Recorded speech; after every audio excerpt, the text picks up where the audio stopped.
नमस्कार दोस्तों, मैं डॉक्टर संदीप चौहान। आज हम बात करेंगे डायबिटीज़ से संबंधित ऑर्थोपेडिक रिलेटेड प्रॉब्लम्स की, जो कि आजकल हमारी सोसाइटी में बहुत ज़्यादा तेज़ी से फैल रही है।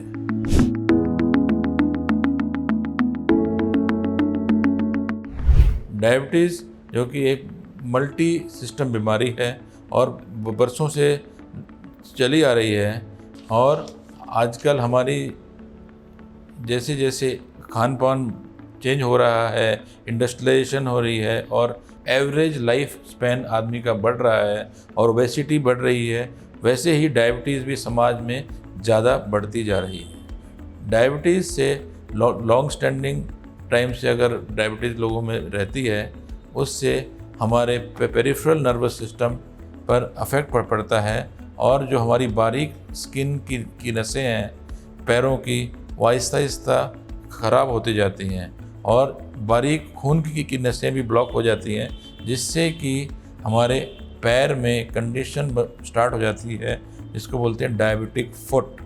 डायबिटिक फुट बेसिकली एक ऐसी बीमारी है जिसके अंदर दो चीज़ें इंपॉर्टेंट होती हैं, एक डायबिटिक न्यूरोपैथी और एक वेस्कुलाइटिस। न्यूरोपैथी माने नर्व्स का ख़राब होना और वेस्कुलाइटिस माने खून की नसों का ख़राब होना। और जब ये दोनों मिल जाती हैं, उससे हमारे पैर में सेंसेशन कम हो जाती है, ब्लड सप्लाई कम हो जाती है, पैर की स्किन में कैपेसिटी ऑफ हीलिंग कम हो जाती है, क्रैक्स पड़ने लग जाते हैं और वो पतली होने के कारण जल्दी टूट जाती है। टूटने से छोटे मोटे घाव बन जाते हैं, और बिकॉज़ हमको पेन नहीं होता इसलिए हम उनको उसके बारे में पता नहीं चलता, और ब्लड शुगर क्योंकि हाई रहती है, इससे ये घाव आहिस्ता आहिस्ता बढ़ते बढ़ते बड़े बड़े वुंड्स में बन जाते हैं, और कभी कभी इतनी नौबत आ जाती है कि हमको पैर की उंगली से लेकर पैर तक की एम्पुटेशन करनी पड़ सकती है। जो आम समस्या डायबिटिक लोगों को इसकी वजह से होती है, वो है कि पैरों का ठंडा होना, पैरों में कम खून जाने से पैरों में ताकत कम होना और पैरों के नाखूनों का जल्दी टूटना। इसी से और भी हमारी स्किन का जल्दी जल्दी क्रैक होना और छोटे छोटे घाव बनना भी रहता है। अगर हम इसका ध्यान नहीं देंगे तो हमें कभी कभी हॉस्पिटल में लंबे टाइम तक भी एडमिट रहना पड़ सकता है, और कभी कभी ये छोटे छोटे घाव बड़े बड़े पस फॉर्मिंग वुंड में तब्दील हो जाते हैं और सिस्टमिक इन्फेक्शन भी बन सकता है, जिसके लिए हमें लंबे टाइम तक एंटीबायोटिक खानी पड़ सकती हैं और कभी कभी लंबे टाइम तक हॉस्पिटलाइजेशन भी रहना पड़ सकता है। अगर हम थोड़ा सा ध्यान दें तो हम इन चीज़ों से बच सकते हैं। बेसिकली हमको चाहिए कि हमें अपने पैरों का एक जनरल ध्यान रखना है, जिसके अंदर हमको कभी नंगे पैर ना चलें। अगर अपने पैरों की हर रोज़ दिन में सुबह शाम अच्छे से इंस्पेक्शन तो करें, ये देखें कि कहीं छोटा मोटा घाव तो नहीं हो रहा है। टाइट शूज़ ना पहने, टाइट सॉक्स ना पहनें, ना कभी बहुत गर्म ना कभी बहुत ठंडा पानी इस्तेमाल करें पैरों को साफ़ करने के लिए।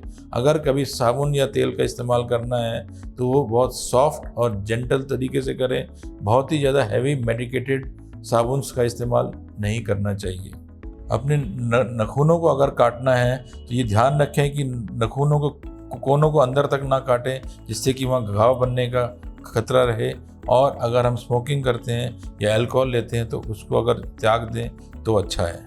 अपने पैरों को वार्म रखें। सॉक्स ज़्यादातर सफ़ेद रंग की पहने ताकि अंदर अगर कुछ घाव हो तो हमको दिख जाए, और थोड़ा लूज़ पहने। अभी अगर हम तो फुटवेयर के बारे में बात तो करें तो एक तो डायबिटिक लोगों को पॉइंटेड फुटवेयर नहीं पहनने चाहिए।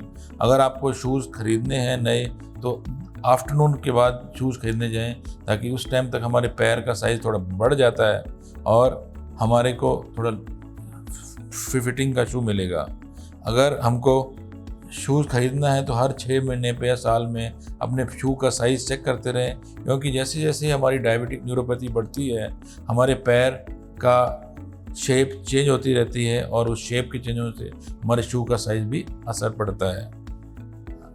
अगर कोई भी जूता पहनना है तो उसको 2 घंटे से ज़्यादा ना पहने और उसको 1-2 दिन का गैप दें, उसके बाद पहनने के लिए। शू को पहनने से पहले उसके अंदर को अच्छे से जांच लें कि उसमें कोई कांटा या कीड़ा ना हो जो कि हमको नुकसान पहुंचा सकता है। और डायबिटिक लोगों को एक ध्यान रखना चाहिए कि वो ज़्यादातर लॉन्ग वॉक्स ना करें और बीच बीच में ब्रेक दे के थोड़ा पैरों को आराम दें, और बीच में अगर उनको लगे कि पैर में कुछ तकलीफ हो रही है तो तुरंत अपने पैर की इंस्पेक्शन तो करें और शूज़ को देखें कि उसमें कुछ दिक्कत तो नहीं हो रही है। If you choose and wear your shoes carefully, you can prevent from major catastrophic infections in diabetes.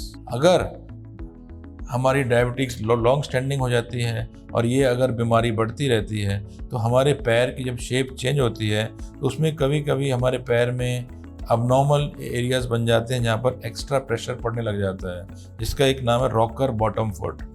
In conditions में हम नॉर्मल फुटवेयर नहीं पहन सकते और हमको स्पेशल फुटवेयर, जिनको ऑर्थोसिस बोलते हैं, वो बनवाने चाहिए ताकि हमारे पैर में ढंग से इक्वल डिस्ट्रीब्यूटेड प्रेशर पड़े और कहीं घाव बनने का खतरा ना हो। मैं आशा करता हूं कि जो इन्फॉर्मेशन मैंने इस वीडियो के माध्यम से आप लोगों को डायबिटीज़ के बारे में दी है, उससे डायबिटिक लोगों को अपनी सेहत का ध्यान रखने में हेल्प मिलेगी। धन्यवाद। Thank you.